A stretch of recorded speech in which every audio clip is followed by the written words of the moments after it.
Frères et sœurs, Madame, Messieurs, mes chers amis, bonjour et bienvenue à l'église protestante évangélique Philadelphie. Ici votre bien-aimé, pasteur Célestin Zouga. J'ai encore la joie de partager la parole de Dieu avec vous aujourd'hui. Nous poursuivons notre série de messages sur « Laissez-moi vous témoigner de la grandeur de Dieu ». Et le titre de notre message d'aujourd'hui est « Dieu nous restaurera ». Mon frère, ma soeur, mes chers amis, avez-vous perdu quelque chose comme moi? Votre travail, votre mariage, votre santé, votre position sociale, votre finance ou toute autre chose qui vous tient à cœur. Ce matin, Dieu nous dit qu'il est le Dieu de la restauration. Restaurer, c'est nous rétablir dans notre état ancien ou initial. C'est rétablir notre santé. C'est rétablir une position brisée ou nous faire entrer dans une nouvelle position bien meilleure que celle que nous avons perdue. C'est nous rafraîchir avec de nouvelles opportunités. C'est nous ouvrir une nouvelle porte que personne ne peut fermer. C'est nous fortifier, mes bien-aimés. Eh bien, c'est nous remplacer ce que nous avons perdu. Comme Dieu lui-même l'a dit en Joël 2,25, je vous remplacerai les années qu'ont dévoré la sauterelle, le gélègue, le asile et le gazam, ma grande armée que j'ai envoyée contre vous.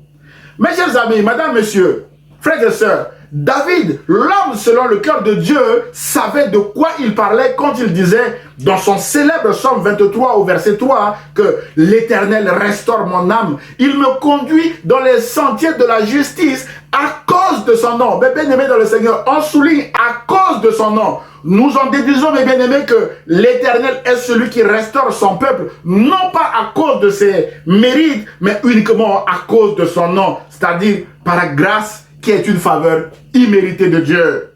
C'est ce que nous allons voir, mes bien-aimés, ce matin à travers l'histoire du retour de la captivité du peuple de Dieu à Babylone. Ainsi, 3 points, mes bien-aimés, seront abordés dans ce message comme affiché à l'écran. Le premier point sera le contexte et le contenu de la promesse de restauration du peuple de Dieu. Le deuxième point sera Jésus, l'accomplissement de la promesse de paix. Et le troisième et dernier point sera Jésus restaure l'avenir et l'espérance du peuple de Dieu. Point numéro 1, le contexte et contenu de la promesse de restauration du peuple de Dieu. Mes chers amis, dans nos 2 précédents messages qui sont encore disponibles en ligne, nous avons vu que le péché est une rébellion contre Dieu. Et cette rébellion nous éloigne de la présence de Dieu. C'est le cas du peuple de Dieu, mes bien-aimés. Après sa sortie d'Égypte, le peuple s'était rebellé contre Dieu en se livrant à l'idolâtrie et bien d'autres pratiques abominables. Le peuple va subir 2 déportations et se retrouver en captivité à Babylone pendant 70 ans. Une longue période de sanctions décrétée par Dieu lui-même. Mais Dieu, dans sa grâce, n'a pas abandonné son peuple en exil. Dieu est resté fidèle à sa parole en ramenant son peuple à Jérusalem au bout de cette période de captivité, comme il a déclaré en Jérémie chapitre 29 verset 10. Mais bien aimé, il est écrit: dès que 70 ans seront écoulés pour Babylone, je me souviendrai de vous et j'accomplirai à votre égard ma bonne parole en vous ramenant dans ce lieu. Cette promesse de bien-aimé a été accomplie. De retour de l'exil, le peuple va découvrir que Jérusalem était devenue une ville en ruine, comme Dieu l'avait aussi ordonné, mes bien-aimés dans le Seigneur. Frères et sœurs, mes chers amis, la Bible déclare en 2 Chroniques chapitre 7 verset 14 que si mon peuple sur qui est invoqué mon nom s'humilie, prie et cherche ma face, et s'il se détourne de ses mauvaises voies, je l'exaucerai des cieux, je lui pardonnerai son péché et je guérirai son pays. Mon frère, ma soeur, on souligne, je guérirai son pays. C'est exactement ce que le peuple de Dieu a fait de son retour d'exil. Dans le chapitre 9 de Néhémie, que nous avons étudié la semaine dernière, nous avons vu que de retour d'exil, le peuple de Dieu s'est humilié en confessant ses péchés, en demandant pardon à Dieu et en reconnaissant la grandeur de Dieu dans tous les domaines de leur vie, notamment la justice, la provision divine de Dieu, la fidélité, la protection de Dieu, la sécurité et autres, mes bien-aimés. Ensuite, le peuple va prendre la décision solennelle au chapitre 10 de Néhémie toujours, de vivre selon la loi de l'Éternel.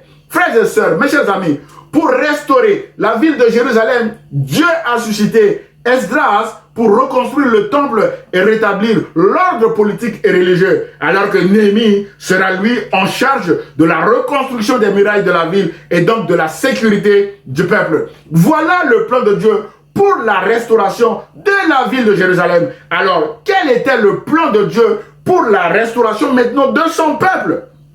Mes chers amis, si le peuple a été infidèle en sortant du plan de Dieu à travers l'idolâtrie et en revenant dans le plan de Dieu par la confession et le pardon, Dieu lui est resté fidèle à son alliance avec Abraham. Et le plan de Dieu, qui est un plan de rédemption, n'a pas changé d'un iota à l'égard de son peuple. Alors que le peuple souffrait dans sa chair en captivité et criait à l'Éternel, Dieu avait même dévoilé son plan à son peuple à travers la magnifique promesse que nous lisons et que nous aimons bien dans Jérémie au chapitre 29, verset 11, qui dit ceci. Car je connais les projets que j'ai formés sur vous, dit l'Éternel, projets de paix et non de malheur, afin de vous donner un avenir et de l'espérance. On souligne projet de paix pour donner un avenir et de l'espérance. Ces trois mots, mes bien-aimés, attirent notre attention et forment le contenu de cette promesse, notamment la paix, l'avenir et l'espérance. Voilà, mes bien-aimés, le contenu de cette promesse. Mon frère et ma soeur, quel que soit le contexte de nos problèmes, de nos souffrances, de nos difficultés actuelles, nous rentrons dans cette promesse qui a été faite à un peuple en souffrance comme nous aujourd'hui. Saisissons par la foi, mes bien-aimés, cette promesse comme étant pour nous aussi. Et voyons maintenant comment cette promesse s'était accomplie dans la vie du peuple de Dieu et comment elle va aussi s'accomplir dans notre vie, mes bien-aimés dans le Seigneur. Point numéro 2, l'accomplissement de la promesse de paix. Mon frère, ma soeur, mes chers amis, il n'y a pas d'autre projet de paix plus important sur la terre que la naissance de Jésus, qui est lui-même le prince de paix. En effet, environ 700 ans avant le premier Noël, le prophète Ésaïe avait reçu la révélation suivante en Ésaïe chapitre 7, verset 14, où il est écrit, « La Vierge sera enceinte, elle mettra au monde un fils, et on l'appellera Emmanuel, qui veut dire Dieu est avec nous. » Et en Ésaïe chapitre 9, verset 5, mes bien-aimés, il est écrit, « Car un enfant nous est né, un fils nous est donné, et la domination reposera sur son épaule. On l'appellera admirable conseiller, Dieu puissant, Père éternel, prince de la paix. » On souligne prince de la paix. Mes chers amis, la Bible déclare en Matthieu chapitre 2, verset 1 à 2 que Jésus étant né à Bethléem en Judée au temps du roi Hérode, voici des mages d'Orient arrivèrent à Jérusalem. On souligne Jérusalem et dire, où est le roi des Juifs qui vient de naître? Car nous avons vu son étoile en Orient et nous sommes venus pour l'adorer. Mon frère et ma soeur, la naissance de Jésus à Bethléem en Judée est l'accomplissement de cette promesse de paix pour son peuple. Jérusalem, ville en ruine, est restaurée et visitée à cause de la naissance de Jésus. Mon frère et ma soeur, Jésus est le prince de paix et Jésus s'appelle aussi Emmanuel, c'est-à-dire Dieu est avec nous et Dieu est avec nous. Mais bien aimés dans le Seigneur, lors de sa naissance, les anges sont descendus sur la terre et se sont réjouis en disant gloire à Dieu dans les lieux très hauts et paix sur la terre parmi les hommes qu'il agrée. Bien-aimés dans le Seigneur, on souligne paix sur la terre parmi les hommes qu'il agrée. D'après Luc chapitre 2, verset 14. Que la paix de Jésus soit avec vous là où vous êtes, mes bien-aimés dans le Seigneur. Mon frère, ma soeur, si Dieu a tenu à cette promesse envers son peuple par la naissance de Jésus dans cette nation, Dieu tiendra aussi ses promesses envers nous. Le peuple a patienté environ 700 ans avant d'avoir Jésus, mes bien-aimés. La patience est une grande vertu chrétienne, alors patientons dans nos afflictions actuelles. La joie à venir, mes bien-aimés, dépassera nos souffrances actuelles. Rappelons-nous que la naissance de Jésus est un grand sujet de joie pour ce peuple, comme il est écrit en Ésaïe 60, versets 14 à 16. Mes bien-aimés, bien avant cela, Dieu avait déjà prévu. Il est écrit, les descendants de ceux qui t'humiliaient viendront se courber devant toi. Rappelons-nous que le peuple a été humilié à Babylone. Et donc il est écrit, les descendants de ceux qui t'humiliaient viendront se courber devant toi. Et ceux qui t'insultaient se prosterneront à tes pieds. Mais bien aimés dans le Seigneur, aujourd'hui, nous nous prosternons tous devant Jésus-Christ qui est né dans cette région du monde. Et l'on t'appellera cité de l'Éternel, la Sion du Saint d'Israël.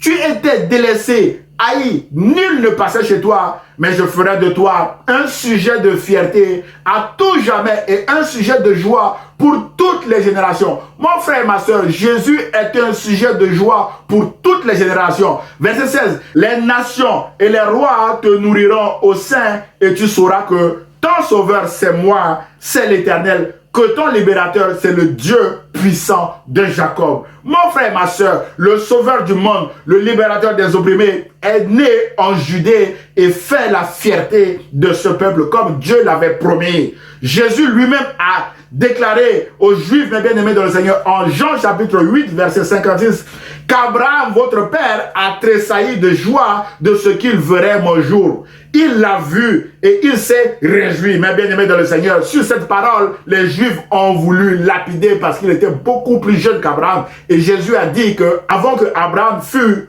je suis, mes bien-aimés dans le Seigneur. Dieu est resté fidèle à son alliance avec Abraham et aussi envers sa descendance avec la naissance de Jésus. Cette réjouissance, mes bien-aimés, n'est pas seulement réservée au peuple juif, mais aussi à tous ceux qui acceptent Jésus comme leur Seigneur et leur Sauveur, comme vous et moi, car il est écrit à tous ceux qui l'ont reçu, à ceux qui croient en son nom, c'est-à-dire Jésus en tant que parole a donné le pouvoir de devenir enfants de Dieu. D'après Jean chapitre 1 verset 12. Et nous devenons, mes bien-aimés, enfants de Dieu lorsque nous acceptons l'œuvre de Jésus à la croix. Point. Mon frère, ma soeur, si vous acceptez Jésus comme votre Seigneur et votre Sauveur, vous devenez enfants de Dieu et Jésus vous donne la vie éternelle qui est notre espérance finale. Comme il est écrit en Jean 3, 16, mes bien-aimés, car Dieu a tant aimé le monde qu'il a donné son Fils unique, afin que quiconque croit en lui ne périsse point, mais qu'il ait la vie éternelle, mes bien-aimés dans le Seigneur. Alors, quel autre projet, mes bien-aimés dans le Seigneur, nous donnera plus de paix dans notre vie que ce projet-là de la naissance de Jésus, mes bien-aimés dans le Seigneur, que la vie éternelle que Dieu nous donne à travers Jésus-Christ, mes bien-aimés dans le Seigneur. Aucun projet au monde peut nous donner la vie éternelle, mes bien-aimés. C'est Jésus et Jésus seul qui donne la vie éternelle. Mon frère et ma soeur, c'est Jésus et Jésus seul qui donne la paix, qui assure notre avenir et qui est aussi notre espérance finale. Des hommes et des femmes, mes bien-aimés, ont essayé dans ce monde de rechercher la paix en organisant des tables rondes de paix, mes bien-aimés dans le Seigneur. Mais combien de tables rondes de paix ont tourné au scandale ou en terrain de boxe pour les participants? Parfois même, mes bien-aimés dans le Seigneur, sur les plateaux de télévision.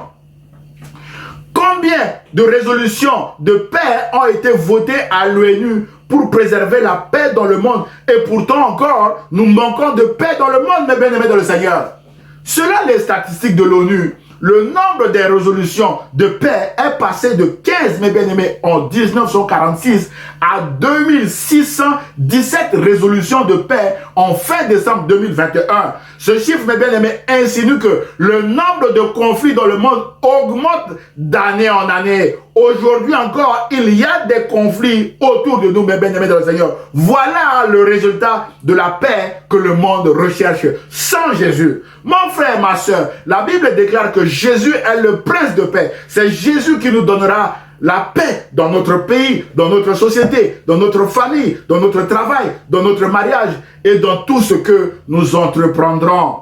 Et cette paix, mes bien-aimés, reçue de Dieu, nous la donnerons aussi à ceux qui sont autour de nous, mes bien-aimés dans le Seigneur. Voilà le projet de paix que Dieu avait pour son peuple et pour tous ceux qui ont accepté Jésus-Christ comme leur Seigneur et leur Sauveur. Être en paix avec Dieu, en paix avec soi-même et en paix avec les autres. Pour cela, mes bien-aimés, nous devons accepter l'œuvre de la croix, mes bien-aimés. Et c'est dans notre intérêt de marcher avec Jésus, d'accepter l'œuvre de Jésus-Christ à la croix avant de recevoir cette paix et de la donner aux autres, mes bien-aimés. Alors, quel avenir et quelle espérance pour ceux qui ont choisi de marcher avec Jésus-Christ? Point numéro 3, Jésus restaure l'avenir et l'espérance du peuple de Dieu. Mes chers amis, Jésus avait été aussi annoncé comme la lumière du monde. La lumière, c'est la vie, car nous avons besoin de la lumière partout, mes bien-aimés. Mais sans la lumière, nous ne pouvons pas avancer vers notre avenir. Sans la lumière, nous n'avons pas d'espérance non plus, mes bien-aimés. Un pays sans lumière est un pays où plane l'ombre de la mort, comme le dit le prophète Ésaïe. La Bible déclare en Ésaïe chapitre 9, verset 2 que le peuple qui marchait dans les ténèbres voit une grande lumière. Sur ceux qui habitaient le pays de l'ombre de la mort, bien-aimés, écoutez le nom de ce pays. Ceux qui habitaient le pays de l'ombre de la mort, une lumière resplendit. Et cette lumière, mes bien-aimés dans le Seigneur, est Jésus-Christ, qui prêche en Matthieu 4, verset 17 que « Répentez-vous, car le royaume des cieux est proche ». Mes bien-aimés dans le Seigneur, Jésus a prêché la repentance, mes bien-aimés, et le pardon de nos péchés à travers l'acceptation de son œuvre à la croix, mes bien-aimés dans le Seigneur. Et c'est son sang qui nous purifie, qui nous lave de toute iniquité avant d'accéder au trône de Dieu, avant d'accéder au royaume de Dieu, mes bien-aimés dans le Seigneur. Frères et sœurs, mes chers amis, Jésus n'a pas fait que prêcher le royaume de Dieu. Dans Jérusalem et dans les villes environnantes, Jésus a croisé plusieurs personnes sans avenir et sans espérance, et Jésus les a restaurées. Au rang de ces personnes, mes bien-aimés, nous pouvons citer premièrement la veuve de Naïm, une femme sans espérance dont son fils unique venait de mourir. Frères et sœurs, mes chers amis, alors que la ville de Naïm s'apprêtait à porter en terre le fils unique de cette femme veuve, Jésus croise le cortège funèbre à son entrée dans cette ville. Jésus fut ému de compassion pour cette femme et lui dit « Ne pleure pas, femme ». D'après Luc chapitre 7, verset 13. Sous-entendu, femme, fais-moi confiance parce que j'ai des solutions que tu n'as pas à tes problèmes. Jésus ressuscite ce jeune homme pour qui tout était fini et le rend à sa mère.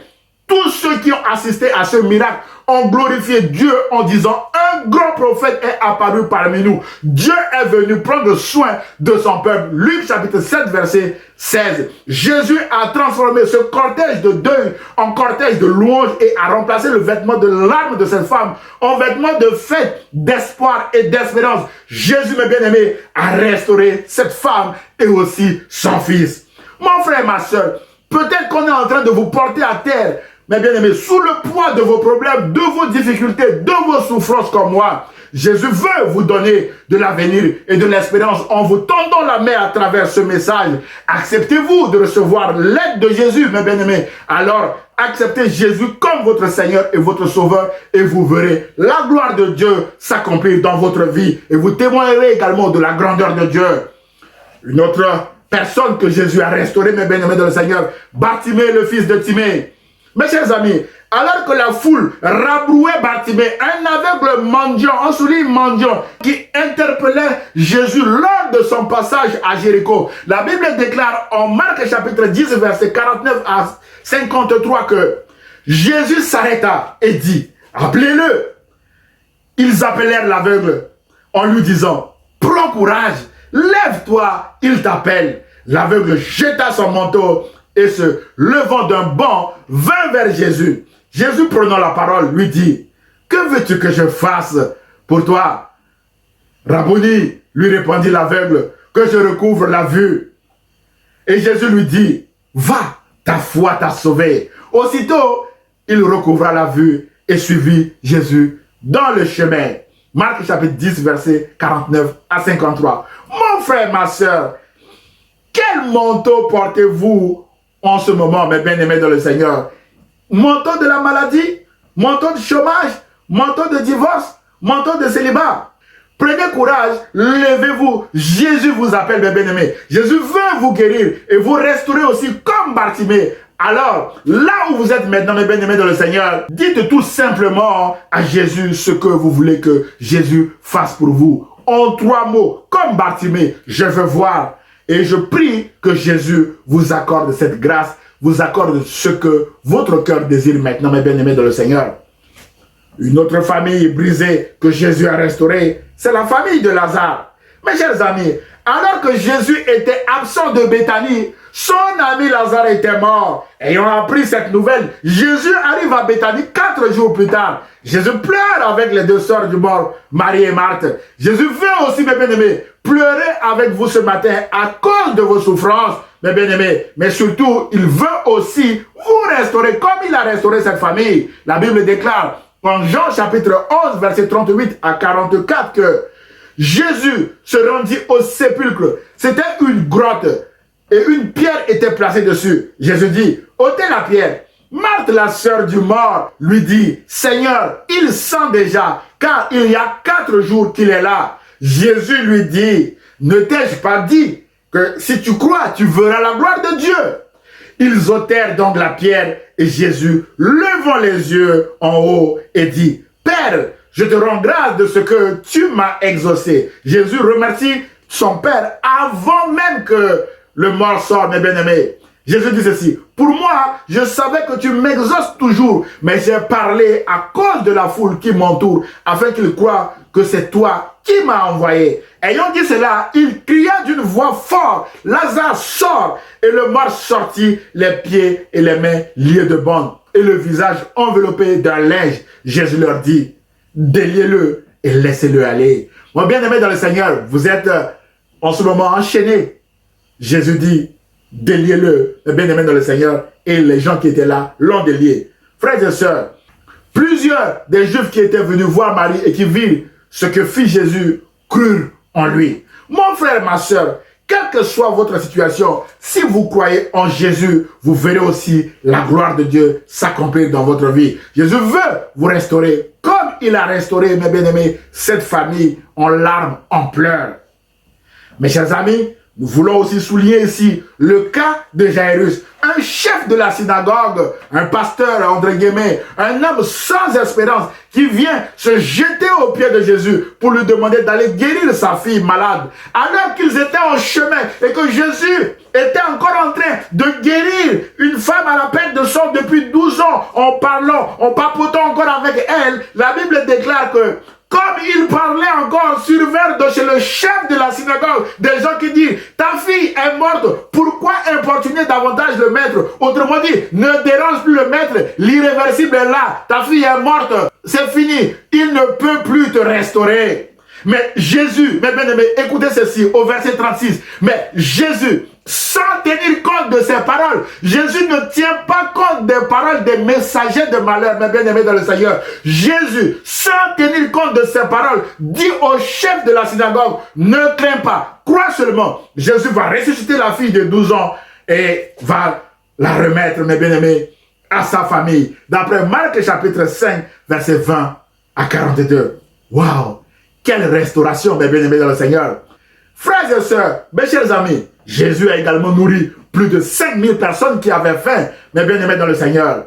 Enfin, mes chers amis, dans le royaume de Dieu, dont le roi est Jésus, les aveugles voient, les boiteux marchent, les lépreux sont purifiés, les sourds entendent, les morts ressuscitent. La bonne nouvelle est annoncée aux pauvres, déclare Jésus en Luc chapitre 7, verset 22. Voilà, mes bien-aimés dans le Seigneur, la restauration faite par Jésus, la restauration du peuple de Dieu par Jésus de Nazareth. Mon frère et ma soeur, l'apôtre Jean a dit en Jean chapitre 20, verset 30 à 31 que Jésus a fait encore en présence de ses disciples beaucoup d'autres miracles qui ne sont pas écrits dans ce livre. Mais ces choses ont été écrites afin que vous croyiez que Jésus est le Christ, le Fils de Dieu, et qu'en croyant, vous ayez la vie en son nom. D'après Jean chapitre 20, verset 30 à 31. Mon frère, ma soeur, mes chers amis, croyez-vous ce matin, au vu de tout ce que nous venons de voir, que Jésus peut vous restaurer? Si vous croyez, mes bien-aimés dans le Seigneur, vous verrez également la gloire de Dieu s'accomplir dans votre vie. En conclusion de notre message de ce matin, frères et sœurs, mes chers amis, Dieu nous rappelle ce matin que les projets qu'il a formés sur nous sont des projets de paix et non de malheur, afin de nous donner un avenir et de l'espérance. Selon Jérémie 29, verset 11. Cette promesse, mes bien-aimés, était faite par Dieu à son peuple quand il était encore en captivité à Babylone. Mais juste au verset 10, mes bien-aimés, que nous oublions souvent, il est écrit que dès que 70 ans seront écoulés pour Babylone, je me souviendrai de vous et j'accomplirai à votre égard ma bonne parole en vous ramenant dans ce lieu. Ce lieu, mes bien-aimés, est Jérusalem. Dieu a tenu à ses promesses en ramenant son peuple à Jérusalem. Bien-aimés dans le Seigneur, dès que la durée de votre épreuve sera terminée, Dieu vous restaurera également. Bien-aimés dans le Seigneur, c'est ce que ça veut dire. Frères et sœurs, le véritable projet de paix a aussi été accompli par Dieu à Jérusalem. Jésus est né à Bethléem en Judée. Nous l'avons vu, mort et ressuscité à Jérusalem pour nous réconcilier avec Dieu, pour que nous soyons en paix, mes bien-aimés, avec Dieu, en paix avec nous-mêmes et en paix avec les autres. Voilà l'accomplissement de la promesse de Dieu en Jérémie 29, 11, que nous aimons bien. Dieu a restauré son peuple et la ville de Jérusalem. Mes chers amis, nous avons vu qu'en dehors de Jésus, il n'y a pas de projet qui puisse nous procurer la paix. Autrement dit, sans Jésus, il n'y a pas de paix, mes bien-aimés. En effet, Jésus est le prince de paix et Jésus s'appelle Emmanuel, qui veut dire Dieu est avec nous dans tous les domaines de notre vie. Nous n'avons donc pas à nous inquiéter ni à nous apitoyer sur notre sort, mes bien-aimés. Mon frère et ma soeur, nous avons parcouru quelques témoignages de la grandeur de Dieu dans la Bible à travers les actions de Jésus qui a restauré beaucoup, mes bien-aimés, de ses contemporains. Ces témoignages nous fortifient et nous encouragent à marcher avec Jésus qui va aussi certainement nous restaurer. Mes chers amis, toutes ces résurrections et restaurations bibliques que nous venons de voir sont temporaires. Aujourd'hui encore, toutes ces personnes ne sont plus de ce monde. Raison pour laquelle Jésus nous dit en Jean chapitre 6, verset 27, travaillez non pour la nourriture qui périt, mais pour celle qui subsiste pour la vie éternelle, et que le Fils de l'homme vous donnera. Car c'est lui que le Père, que Dieu a marqué de son sceau. Et la vie éternelle, mes bien-aimés dans le Seigneur, consiste à connaître le seul vrai Dieu et son envoyé Jésus-Christ, d'après Jean chapitre 17, verset 3. Alors, acceptons Jésus-Christ, non pas parce qu'il nous restaure, mais bien-aimés dans le Seigneur, ou qu'il nous restaurera, mais surtout à cause de la vie éternelle que Jésus et Jésus seul donnent. Et rappelons-nous, mes bien-aimés dans le Seigneur, que notre espérance finale est la vie éternelle en Jésus-Christ. Que Dieu vous bénisse, mes bien-aimés dans le Seigneur. Prions le Seigneur. Seigneur, merci de nous avoir rappelé que tu es le Dieu de la restauration. Tu connais ce que chacun d'entre nous a perdu, ce que mon frère a perdu, ce que ma soeur a perdu et ce que j'ai perdu. Nous te prions, ô Dieu, de nous restaurer comme tu l'as promis et tu nous l'as encore enseigné ce matin. Seigneur, bénis et restaure mon frère ou ma soeur qui vient de regarder ce message et je prie au nom de Jésus et nous répondons Amen. Frères et sœurs, mes chers amis, si vous avez aimé le message, merci de le liker et de le partager à vos proches. Le partage est important dans le royaume de Dieu. Vous pouvez également m'envoyer un mail d'encouragement, vos sujets de prière ou vos questions, voire même des remarques sur le message à église-philadelphie-78500@gmail.com. J'aurai le plaisir de vous répondre. À dimanche prochain à 10 h sur la page Facebook ou sur la chaîne YouTube de l'église protestante évangélique Philadelphie. Et ce, si Dieu le veut. À très bientôt mes chers amis. Au revoir.